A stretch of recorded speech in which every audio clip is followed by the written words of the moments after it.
I was asked the other day what my religion is.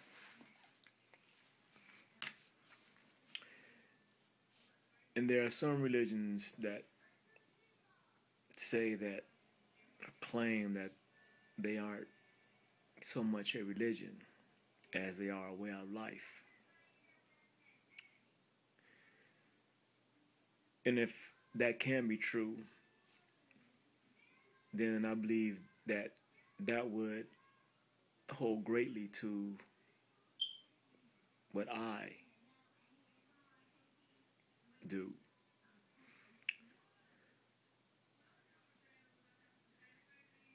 If I am of a religion, then my religion would thus be truth, and truth would be my religion. And then going beyond just the religious aspect of it, I guess religion having what? Having set rules, set regulations,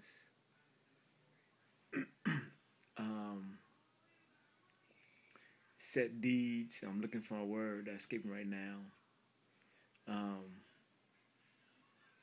Set ways.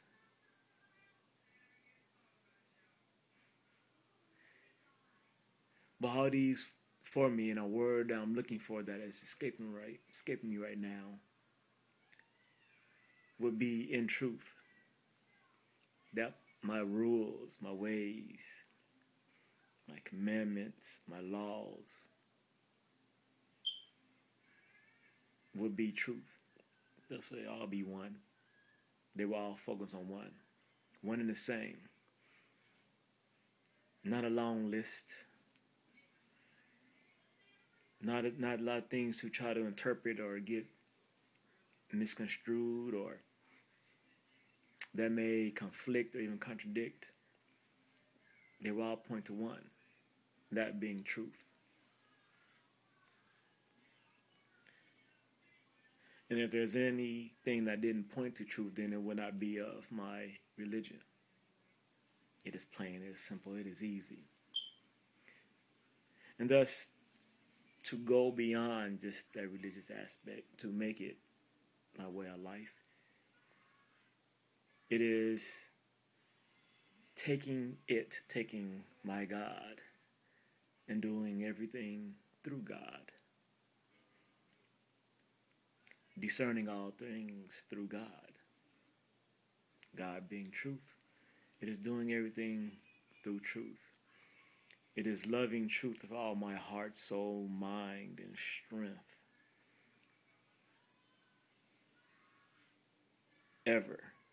Evermore seeking to keep my mind focused on truth. Thus, if I were to pray, if I were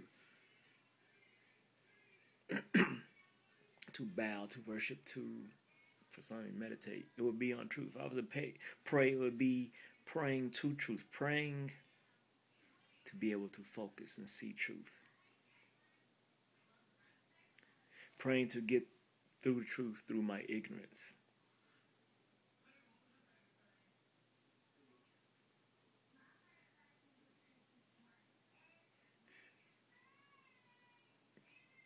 Trying my best to always listen for truth.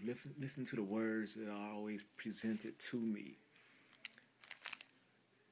Asking if they are in fact the truth. If it is beyond, if it is more than just the word truth, then it is filtering all those other words through truth. It is looking to see the truth of the definition of the words that are being presented to me. The truth of them being applicable to what they are being applied to. That those words and truth go together, they match, and that what they are supposed to be pertaining to are in fact the truth. That they are truthful statements,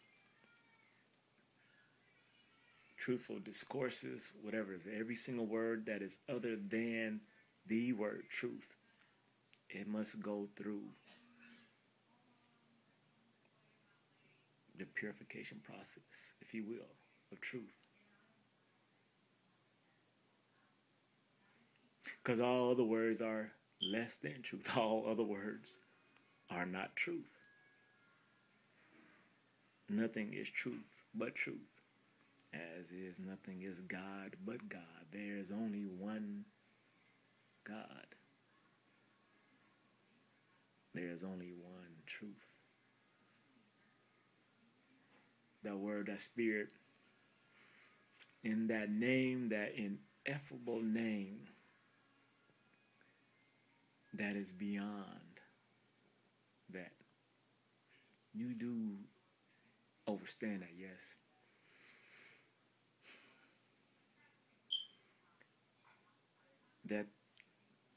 That name of God that is said to exist, that somehow says that can't be uttered, can be known, that is speaking to truth. Once you realize, well, because the word truth itself is made by us. It is us to represent that which it is supposed to represent. That spirit. That which existed before the word. Get that right. God, in essence, can't have a name because there would be nothing to give God a name because there is nothing but God.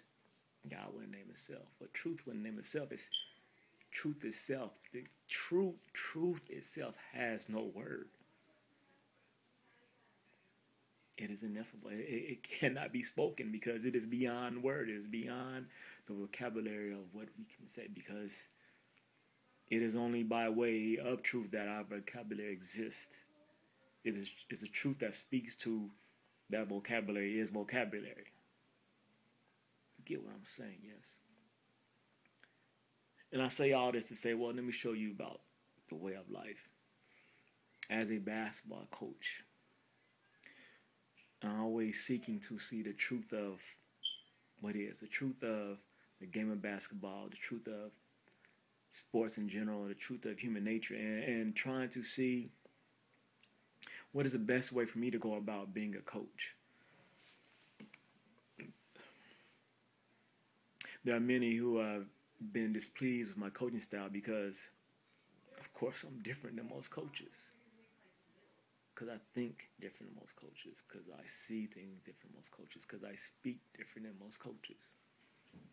So my attitude, my demeanor comes off in the way I think, which is the truth.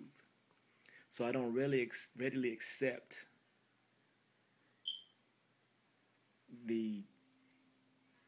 those things as been passed down from coach to coach, person that, this is what should be done.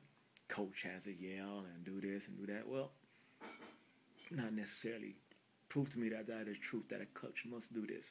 Because then if you do that, I will say, well, let's look at the truth and examine it. What's up? Okay, please. Sure. I'll take two. Yeah. Two would do it.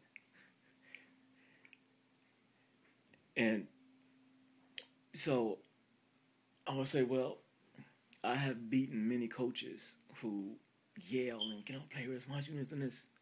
So just the yelling self can't be the key, yes? There's something beyond that.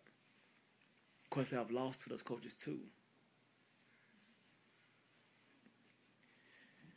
When I examine, I think, oh, well, if yelling and really getting to them is the key, then why isn't it done in school? Why don't teachers yell at their students? Why is it not acceptable if that's a form? So, well, it's different because of sports, but it's not, because what you are doing is you are asking for the participant, here the students or the players, to give their best. You're asking them to learn the process. You're asking them to learn the rules, the regulations. You're asking them to learn and then to execute in both situations to the best of their ability. And in both situations, there are those who will excel and there will be those who will fail. And just as you will find in school, well, you have those who excel and you have those who fail within the same class with the same teacher, the same teaching style. Yes? It's because it is only within the ability of students, of players, of people to only do what they can do. You can ask one who struggles with math to be a mathematician. It will not work. It will not work. It cannot work. No matter how much you want to say you have freedom or will, free will. One who is not able to fully grasp mathematics cannot become that mathematician. The mathematician where numbers come naturally to them. You understand this, yes. So the same applies when you come to the athletics. Well, you will have those players who have that skill level and those who don't. And you cannot get anything out of a player that they don't have to give, no matter how much you yell. Once again, and it is proven and it's shown because you just look. One common saying is that you can't coach height, meaning you don't make a 7-foot player a 7-foot player. That's by genetics. And the same as anything, you don't coach the athletic ability, the intellectual ability. I'm talking about the full ability of a player. You can only tap into what it is they have and what it is their ability is. If you have a smart basketball player, well, then you give them more information to retain and to apply. If that player isn't that smart, well, then you have to give them less. Because if you give them as much as that AP student, if you will, they will fail. Yes? You get what I'm saying? Yes. And so that's when this is a way of life. And of course, many parents will understand this. Many coaches will understand this where I come from, because many don't when I just speak the way I speak about truth in general anyway. So as I apply the truth, as I apply my God, my religion to my life, and I make them one and the same, there is this disconnect. But it doesn't stop me from being who I am. I truly enjoy coaching, and I will always keep seeking to apply truth to it, because there is nothing else anyway. Yes? Because truth must be applied to all things. Yes? What else do we have to go off of if not truth? If it's in truth, then it's a lie. Then it's wrong. Then it's evil. In a sense, that which is not truth is evil. Yes?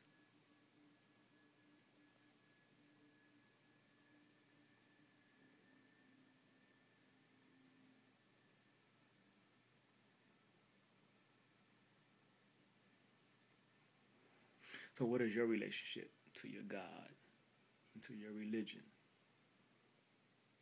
How does it apply to your life? And is it your way of life? And can you really hone in on how it is that you apply your God, your religion to your life, and how they become one? Can you easily do that? What would do? How do you easily do that? Flawlessly, seamlessly. Or if it is not as easy as just saying, well, what is the truth? Then the truth is, maybe you need to question